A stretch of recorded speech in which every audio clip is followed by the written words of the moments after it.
I'm Dr. Brittany Conners, and you're listening to Sweet Success.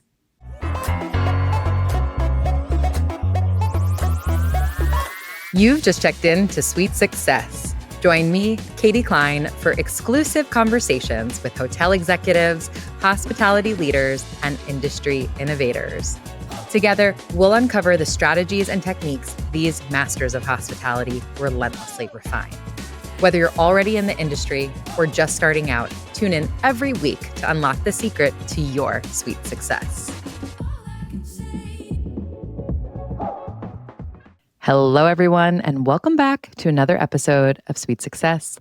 I'm your host, Katie Cline, and today I'm excited to welcome Dr. Brittany Conners to the show.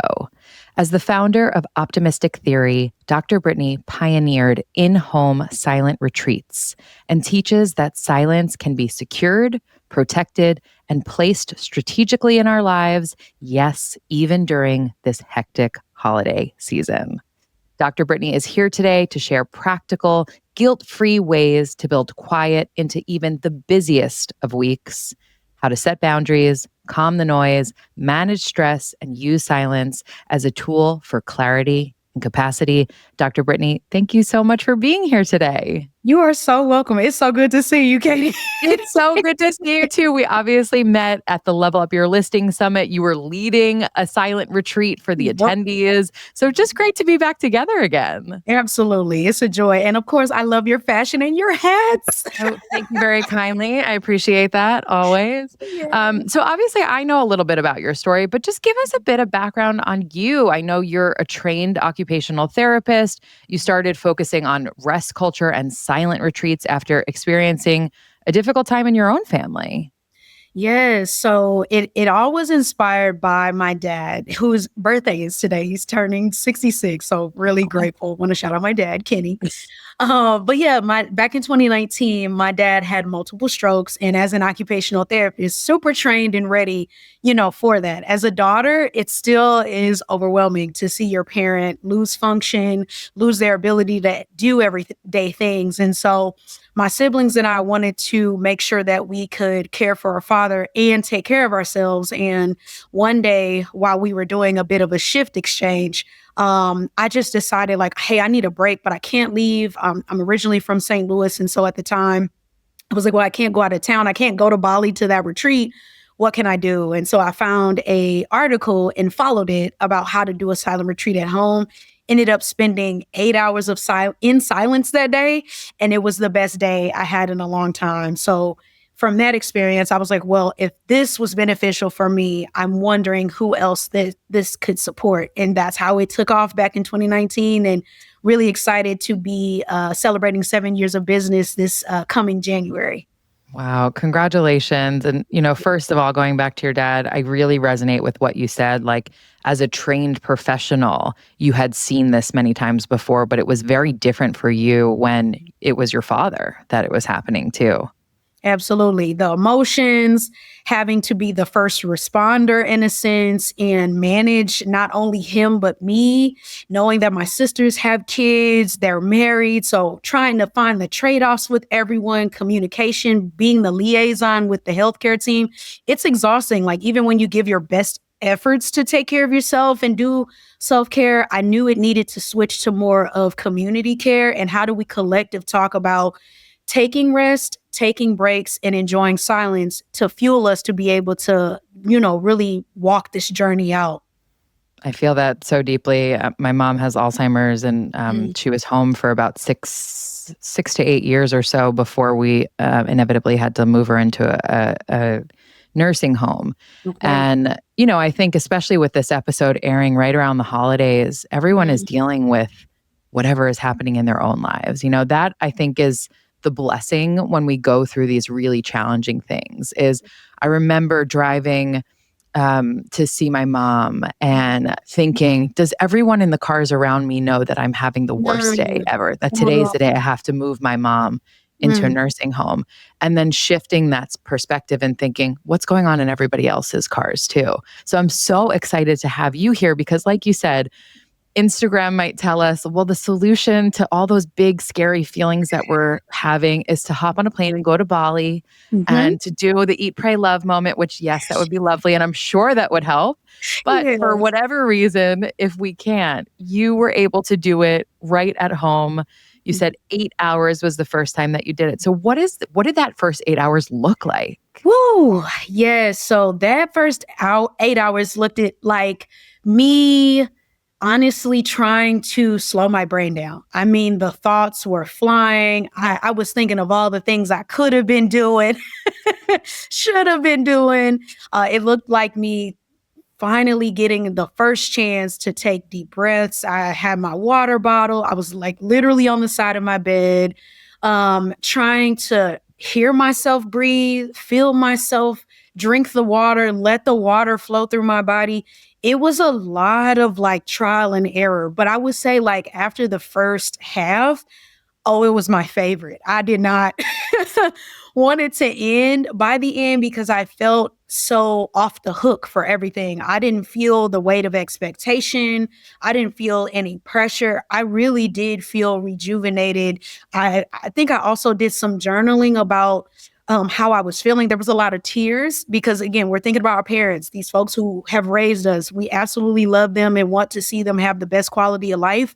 And when you're faced with the reality that that quality is now changed, and Mm-hmm. what does that look for me and my family? Like, a lot of hard realizations in that moment, but it felt like a practice arena for me. And it felt like a good non-judgmental space for myself to just be. And I really am thankful that I allowed myself to struggle through that space. Yeah. Logistically, what did that look like? You said you were allowed to journal. Like, did you give yourself rules of the road? I would imagine not Mm. allowed to watch TV. Are you allowed to listen to music or white noise? Like, what are the I'm allowed to do this, I'm not allowed to do this? Mm. Can you hear my type A coming out? Like, tell me how to do a good job, Dr. Brittany.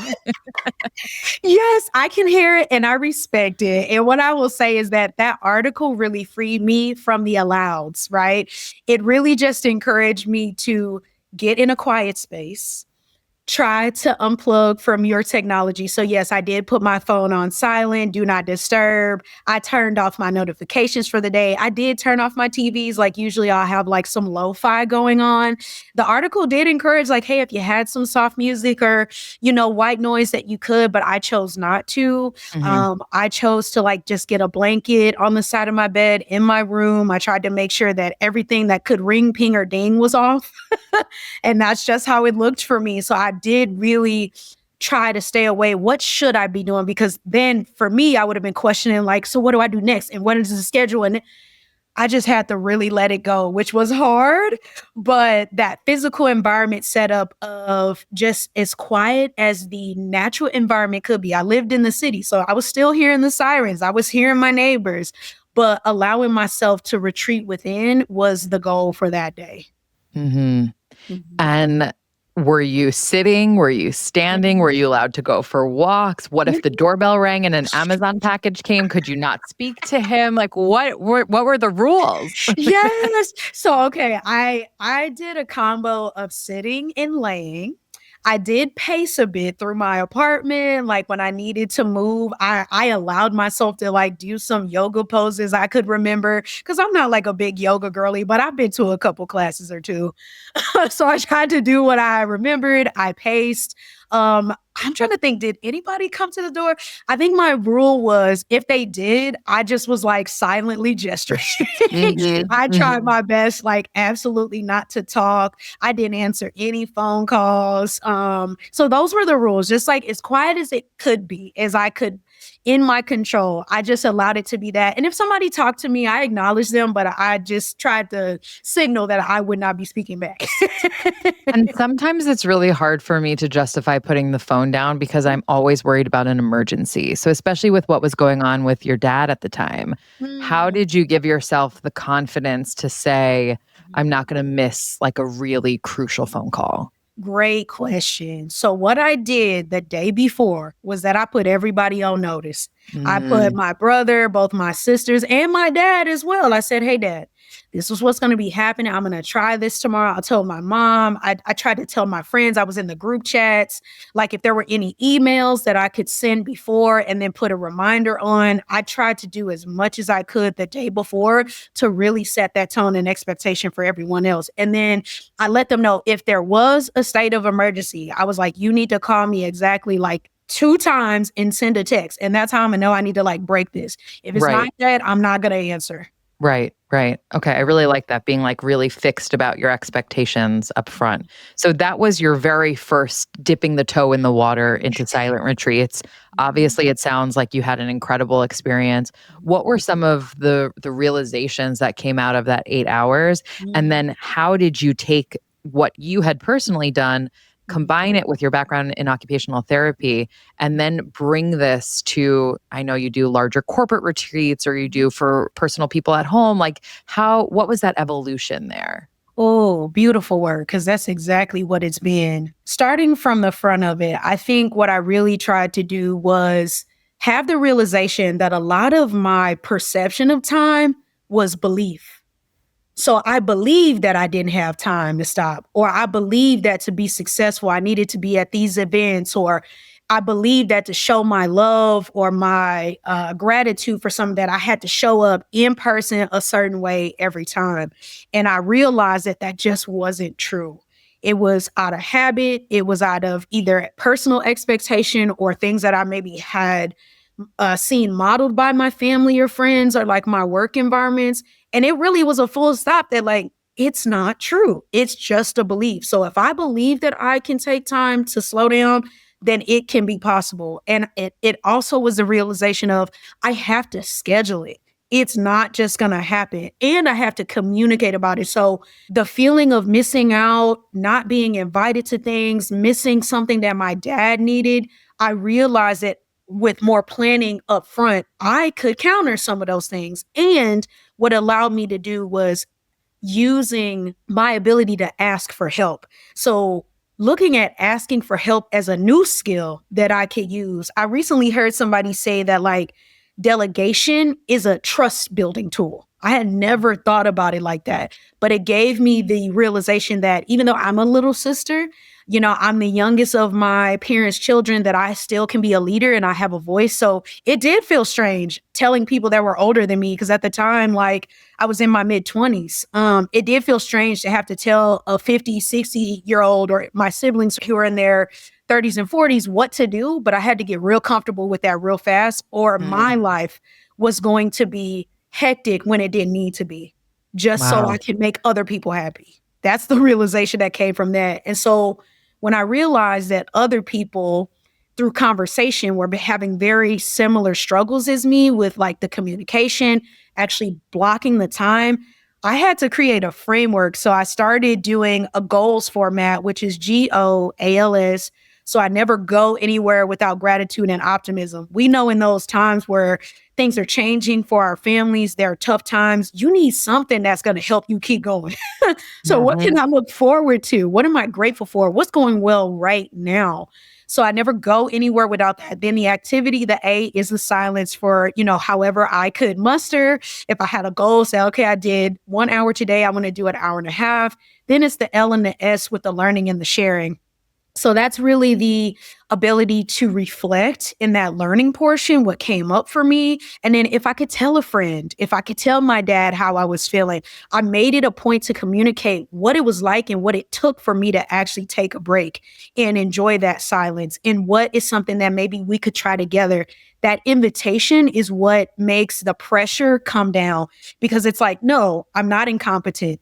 I am still worthy even when I need a break. And like, how can we do more of that together to where no one feels like they have to go in a corner and get themselves together, but we can pick a new activity and do that together. If we're just sitting here reading a book, if we're sitting here and we're just enjoying the presence of each other, what are more of those things that we can co-create? And so from that, that's where I took it to, okay, what would this look like in a business or an organization? What does this look like for a family? I'm currently single. I have no kids. So my friends would be looking at me like, well, you can do that. You have time. again, that's a belief. You also have time. We have the same 24 hours. It might look different, but you Yes. can look at your schedule and your family routine and cadence and say, you know what? This is like the one time a week where maybe we're all at home. There are no games, there are no business meetings, or I want to put that there and we're going to practice together trying to attain that. So that's the evolution of something that was very personal, creating a framework and then bringing it to all of these various sectors to where it made sense and it actually worked for people. You just blew my mind in so many ways. I also kind of feel like my therapist sent you to talk to me. Everything you were just saying about, the beliefs of like, well, I need to be doing this or I need to be working harder. I don't have the time to take rest. Building it into your day, being able to communicate that it's important to you. And I want to go back to the goals framework because I think that's such a succinct way of reminding yourself what's important along the way. But one thing you had mentioned was about communicating it to your family who largely are older than you. What was the response when you started to say things like, I need to prioritize silence and I need to prioritize rest? I would imagine maybe some of the older generation, laughed at that or thought it was ridiculous. Or like you said, you don't have a family. What do you need quiet for? Like, did you have any naysayers come out?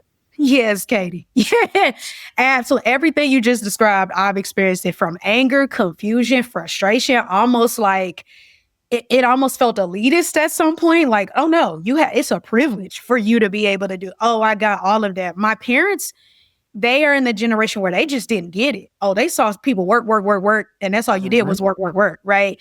I would say like generations under was more so like, okay, we're kind of jealous.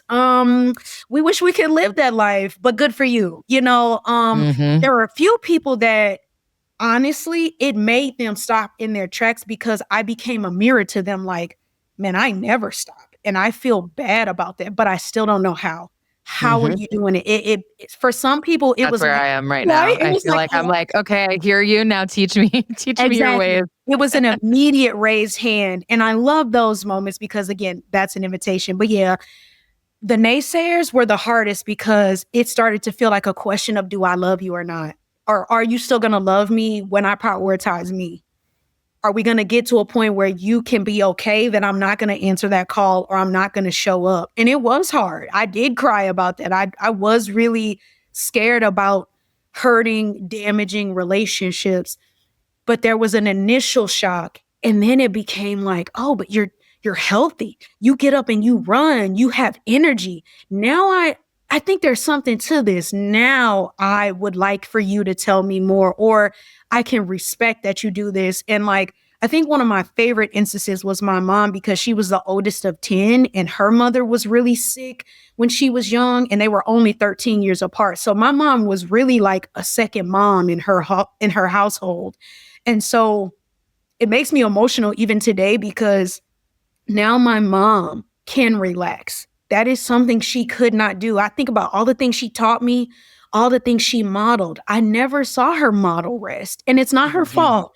But because of the generation that she came from, she never saw it. And so now that's something we can do together. And I'm hoping that in the future, if I ever have kids, that I can model that for my family. So yeah, I got the range of emotions, but now it's like, oh no, don't call Brittany. She's not gonna, they're telling other people for me. They're protecting my time because they know how valuable and impactful it was for me, but it's also trickled to them. And now they have their own time and space where they do the same thing in their own way. Wow. Yeah, this is.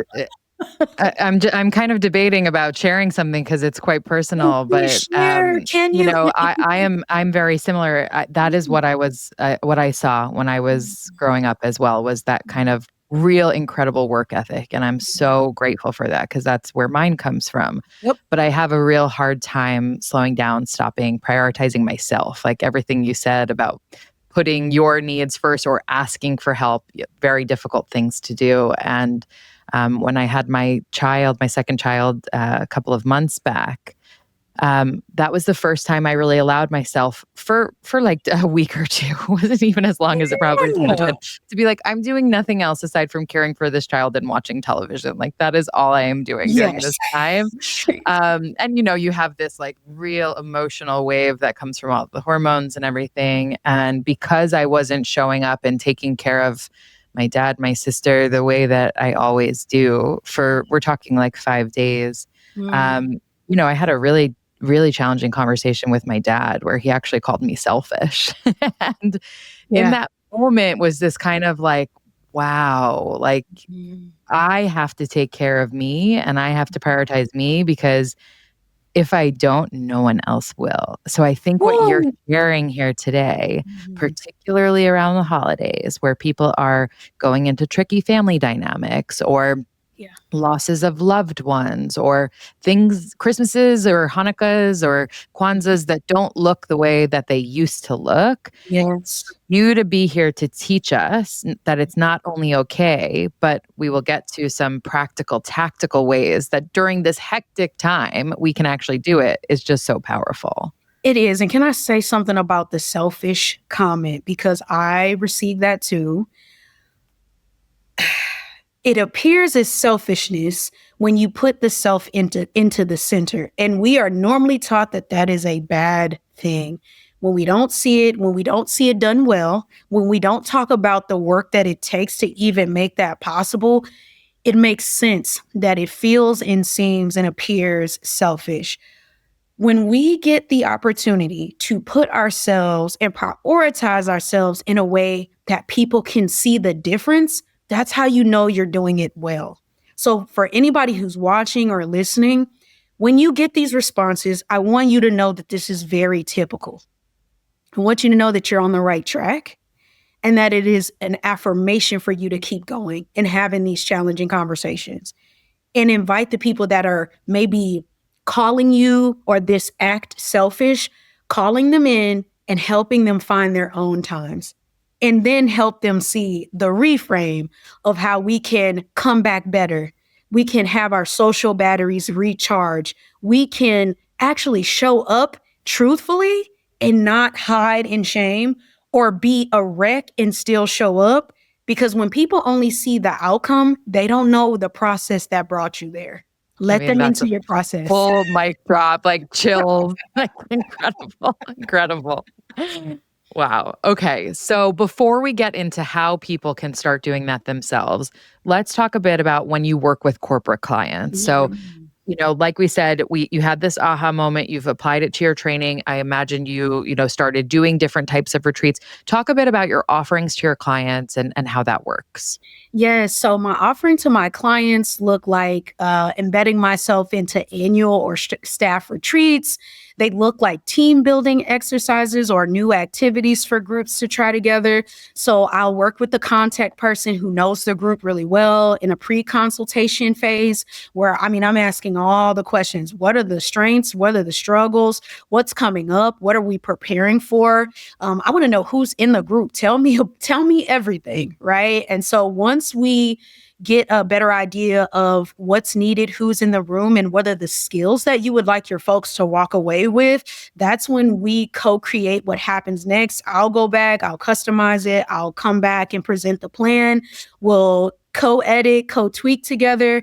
Once we settle on something, we roll it out to the people. After it's out there, we will do like a post consultation phase where we review what happened, any feedback, what are people wanting to see more of in the culture. So then we talk about policy. Then we talk about how do we incorporate this quarter by quarter, month to month. I've also had a few clients, even within the retreat or the event, have one-to-one time with me. So that's like an add-on package that has been really popular because people want feedback now. Okay. They are raising their hand and they're like, I would like to know everything that I'm doing and what I can do now so I can start immediately because I am under pressure. I do feel terrible. I actually have won all these awards, but behind the scenes, like my life is actually pretty terrible. Like, that is what I've seen. So that's the start to finish. And hopefully there is the continuation. Like I just did staff retreat with the University of Southern California, we're already looking at strategic planning for next year on how to further embed these quarterly pauses for their staff and their faculty. So that's one example of how it can look. So it can look like an actual retreat, consultation, or a workshop at a point in time of your choosing. You teach that silence expands capacity and it also sparks creativity. Why Yes. do you think silence is so powerful? And why do you think we try so hard to avoid it? Yeah. Silence is powerful because it elicits things from within us. It brings things up to the surface that maybe we're not ready to address. We know it's there and we don't want to address it. Or Mhm. it feels very scary to be in that space alone because largely we are taught that silence is a very you thing. You need to be in silence. You need to go on retreat. So the power in the silence is that whatever dots that you have wanted to be connected can be connected through letting your mind and your body and your spirit do its own thing.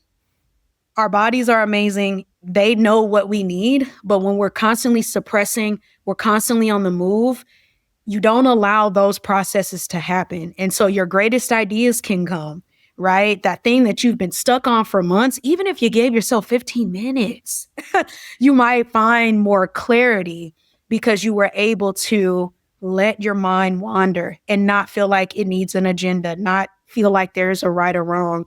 I think the other power in silence is that you get a chance to experience solitude and quality time with yourself. We love hanging with other people. We don't always love hanging with ourselves. And so changing that to say, I'm cool. People want to hang with me. I want to hang with me. What are the things I like about myself? What are the things that maybe I don't like, but I want to change or I want to challenge my own thinking? Silence gives you the space and the container to safely do that. And when you can look at it as this is not a threat to me, but this is how I can transition. This is how I can thrive. And this is how I can connect better to myself. It can be a very expansive time. For someone who's listening who said this all sounds great, but practically, tactically, how do I do it? You just referenced, as little as 15 minutes, for example. What would you say is a beginner friendly way, a non intimidating way that they could get Mm. started? Love that word, not intimidating. 2 minutes. Give yourself 2 minutes of silence right where you are. You're in your car, you're at your desk, you need to take a walk. 2 minutes of silence is better for your brain than even your favorite song. So maybe instead of putting on that podcast, instead of putting on that song, try 2 minutes. 15 minutes of silence is where you can begin to self regulate. So again, right where you are, even if your environment is not quiet, and most times it won't be, and that's okay. Take that 15 minutes to begin to feel what self regulation looks like. Now, the final stage of, and I'll say this is like my 2-15-2 method, the final two is 2 hours. So if you can look at your calendar, look at your schedule today, find a 2 hour block.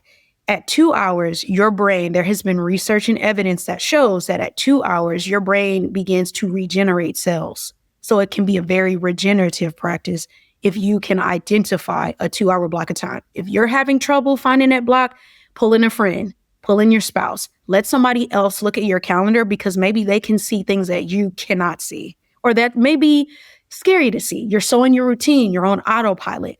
Let somebody disrupt that and help you find an opportunity to use that time. And like you said, this could be being quiet, it could Mhm. be journaling, it can be sitting, it can be laying. There's really no hard fixed rules. It's just about the quiet. It's just about the quiet. Now, I do have a definition that might be helpful for everyone who is Yeah. listening and watching. So here's how I define rest, and this is how it ties back to occupational therapy. Rest is an activity that can be planned, that can be implemented and improved. It is in what we call our scope of practice, like the framework of, resting, sleeping is different. But if you have instrumental activities of daily living, the framework says that rest, you can think about it in 4 ways. One, it's personal. So any activity that is personal to you. Two, it's quiet and effortless. Three, it can be done alone or in a group. And four, it helps support your overall doing in life. So whatever activities fall in that kind of category of four things, that's how you can define rest and begin to choose, discover, and identify activities that you can do in whatever silent time that you set aside for yourself. That's super helpful. That's a really nice way to give a definition without giving a prescription. Yeah. Yeah. We talked a lot about this with, myself, yourself, other people feeling really guilty taking the time to do that. Right away when you say 2 hours, I think, oh my gosh, all the to-do list things that I could do in 2 hours, like I couldn't possibly. How do we start to dismantle that guilt? Yeah, I think the very first step in dismantling guilt is acknowledging that it's okay to feel guilty. This is something new that you're going to be doing. You already know and are aware of all the things you could be doing, so that guilt is natural. Mhm. Okay, I think that's very first. The second thing, when you realize that it's natural and you'd like to do something different, is start to acknowledge to yourself how you deserve it, why it's an activity that will fuel all the other things. And then I think the third important step is beginning to communicate with those that you trust, that you love. If you have like your kind of emergency contact people or those people that you really rely on, talk with them about those feelings, talk with them about what you would want to see for yourself, and then ask them to hold you accountable and join you. Like, hey, like, can we just go on a silent walk next week? Can you just come over here and sit with me? I'm trying to feel comfortable and I need a little help with that. I think those are the three things with guilt specifically that I see help my clients is the natural ability of it. It's just a natural emotion. You don't have to fight it. You don't have to feel bad about it. And it will take you some time to not feel as guilty. There are still times that I've been doing this for years now and I still feel guilt. But I've also come up with ways to combat those feelings and to replace them with all the things that my silence or my quiet time has allowed me to do. It has allowed me to run a successful business and I have not experienced burnout. It has allowed me to be a better daughter, friend. It has made me a better person. It has grown my capacity. So in this holiday season, especially when somebody took that parking spot, somebody grabbed the last toy. Somebody ran out of something we really wanted.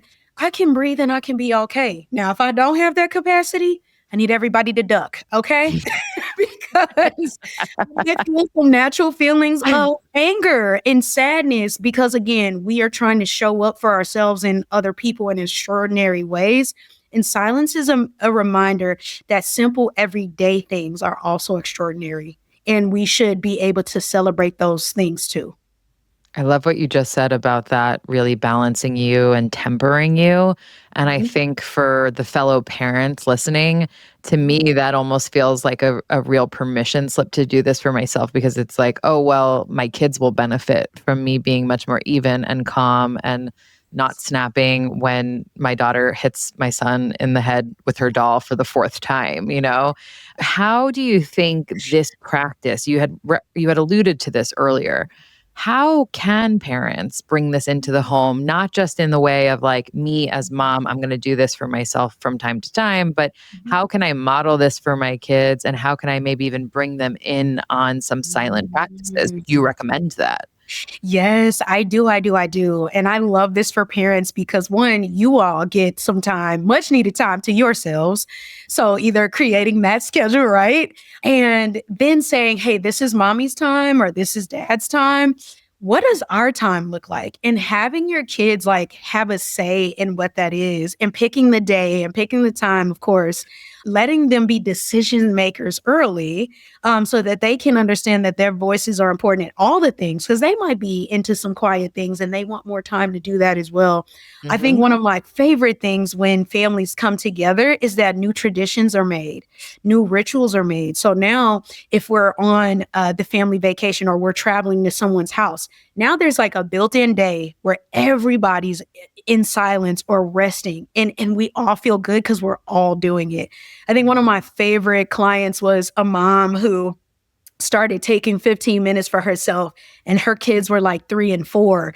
And she would do it like every Saturday morning to the point where when we would be on camera, like I'd be on Zoom with her, you would just see her little daughter come like lay her head on her shoulder and the pets would come, the puppies would come and just It's the magic and the power of seeing it. Like you said, the permission slip. Now everybody is coming and we have that opportunity. So I think those very concrete strategies of communicating, setting the time, getting creative, making it fun. I know some families are more competitive. So like, let's throw that competitive edge of like, okay, whoever touches their phone first, we could do something like that, but making it really personal to your family, your home, your space, and making it fun. That would be my suggestion, not making it such a legalistic thing or a punishment thing, but how do we encourage each other to do just a minute more? Just another day where instead of packing the calendar, we start doing some subtraction. So that's another tangible strategy of, again, having your family maybe calendar visible and say, okay, let's take a look. What can we take off? Everybody take off a thing. Or what's the one thing we would vote on and take off together? Right? We got another invite. We got 3 invites this weekend. Okay. We would usually go to all 3 of them. How about this week? We only go to 2. And maybe we still send that gift or we see those folks another time, but really coming together and making those decisions together. I had an aha moment recently that parenting is really just branding, because I would say to my daughter, like when she got hurt, I would be like, let me give you some mommy magic. And I'd give her kisses or whatever. And the other day something happened and she turned to me and she goes, I think I just need some mommy magic. And I was like, this is all just a branding exercise. So I love what you're saying about putting fun in it, putting traditions into it. And also with the client that you referenced, what she is modeling for her children is it's okay to take time for yourself. It's okay to have quiet. Whereas what you and I were saying is very different from potentially what us and other people have been modeled. So again, giving ourselves the permission to say, yes, this might be for us and it might feel indulgent, God forbid, but actually look at what it's also doing for our family. God forbid we experience some pleasure and some relaxation, right? But yeah, I love the mommy magic, coming up with those phrases, the names, like really like going all in on it, because then there's a callback. It's very clear that we need some mommy magic. Maybe mommy needs a mommy moment. Okay, what is your moment going to be called? I love it. Technology makes noise even louder, especially at the holiday season. What healthy boundaries do you recommend around devices? Yes, so definitely device-free meals. That's a big one. We have a fork in one hand, a phone in the other, or the phone is on the table. We're doing what's called fubbing. So it's like when you're talking to somebody, but you're not looking at them. So making sure, like, again, this can be fun, but having a basket, everybody put your phone in a basket, or everybody just keep it away, keep it tucked away. There have been some moments where for me too, even your wearables. So I know we have the rings and we have the watches, like take it off. If there's a moment where you can just kind of strip down your technology, also do that. Notifications are a big one. So whether that's completely turning off all of the notifications or just adjusting them, or don't have to go big so fast, but like, hey, if I'm on Instagram, let me just turn those off or mute them for a couple hours. Usually on their phones, you have the setting for anywhere from a couple minutes to a couple hours.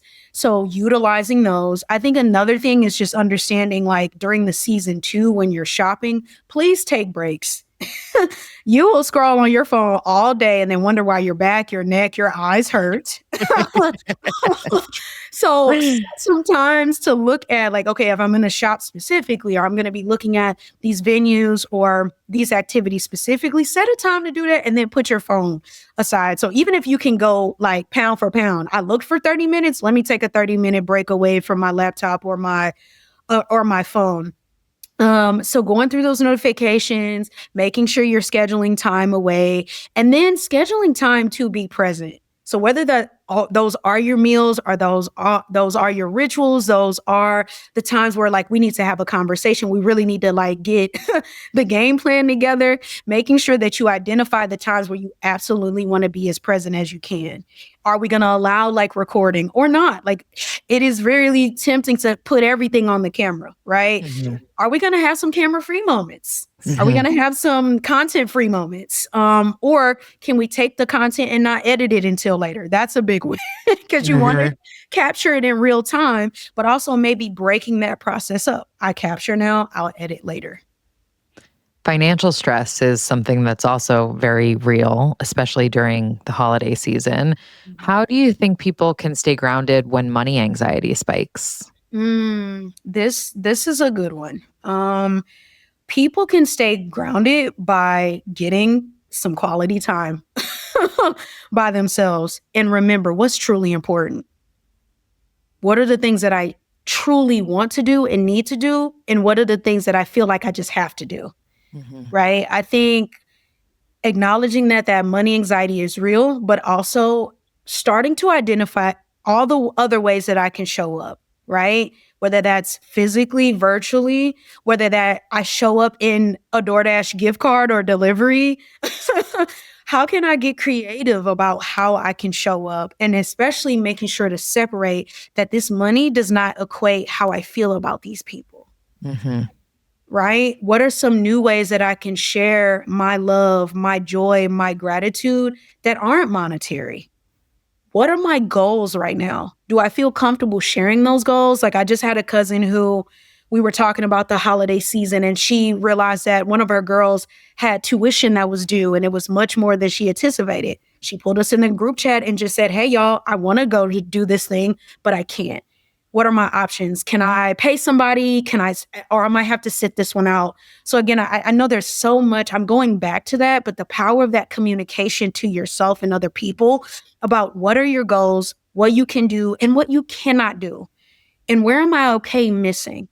I want to identify the things that I absolutely want to be a part of and then have the joy of missing out on maybe everything else. Mhm. And as we think about heading into the new year, 2026, which is crazy. I can't believe Oh. 2026 is sounds like a science fiction movie. Right.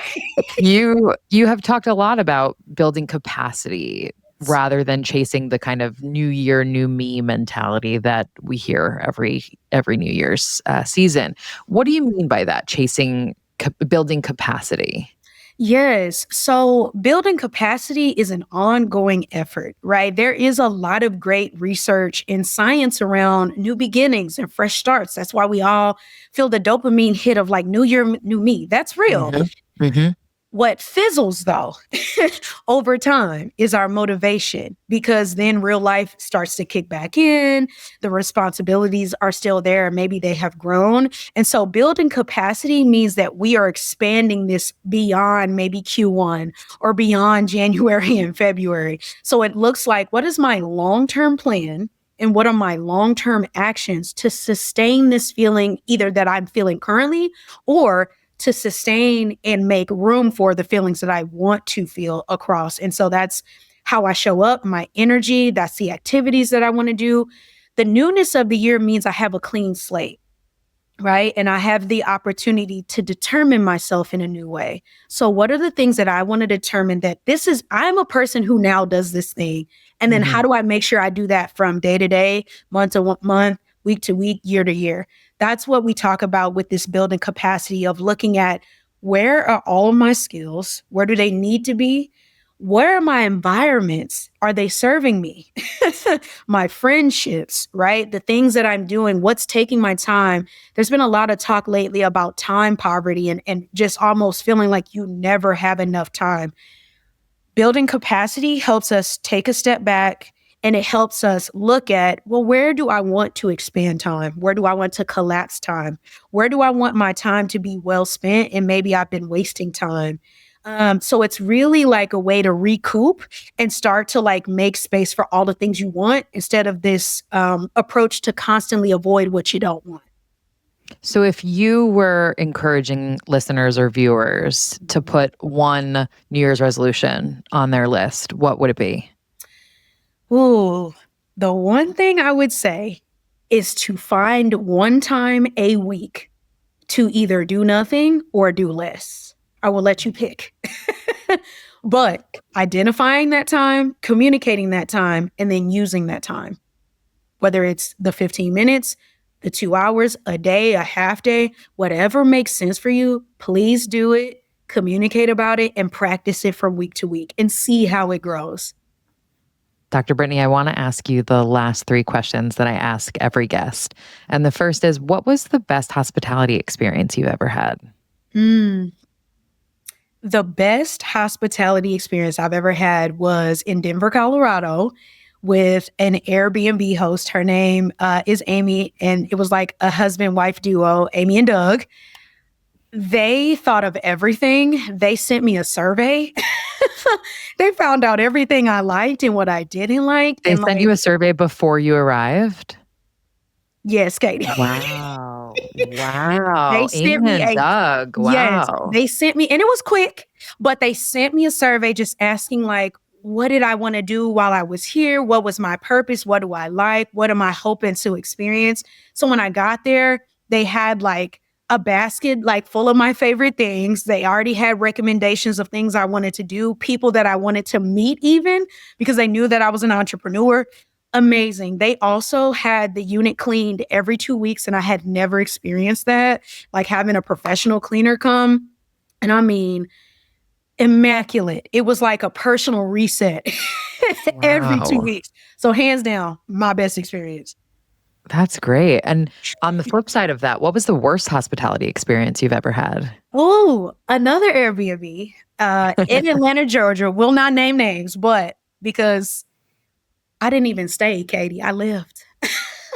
It was not as listed. I walked in, and first of all, it was listed as like a full unit that I would have to myself. There was indeed another unit connected with other people. You could tell it was not clean. There were dead bugs everywhere. I didn't even make it. I called him and was like, you know what? Even if I don't get a refund, I'm not staying here. I will not. Right. Right. Well, it's funny because so much of what you talked about is all about communication and Yes. setting expectations. Mhm. And the listing set your expectations one way, and then you walked in and it was completely the other.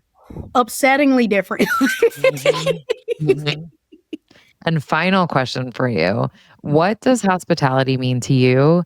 And is there anyone, a person, a brand that you think has truly mastered it? Ooh.